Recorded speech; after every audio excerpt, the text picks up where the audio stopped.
আজকালকার জেনারেশনে যখন কারো ভালোবাসা বিয়ে পর্যন্ত পূর্ণতা পেতে দেখি খুব ভালো লাগে। তো আজ ছিল আমার বান্ধবীর বিয়ে।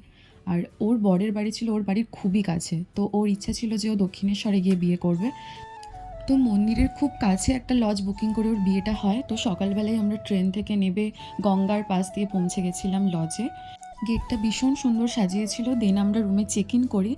আর পৌঁছাতে দুপুর হয়ে গেছিলো। আর আমরা এতটা এক্সাইটেড ছিলাম যে ব্রাইডের আগেই আমরা লজে পৌঁছে গেছি। তো ঢুকতে একটু প্রবলেম হয়েছিল প্রথমে। আর আমি ফার্স্ট টাইম কোনো নন বেঙ্গলি বিয়েবাড়ি অ্যাটেন্ড করছি, তো আমি খুব এক্সাইটেড ছিলাম। আর নন বেঙ্গলি বিয়েবাড়িতে তো টোটালটাই ভেজ হয়। তো দুপুর হয়ে গেছিলো, প্রচণ্ড খিদে পেয়েছিল।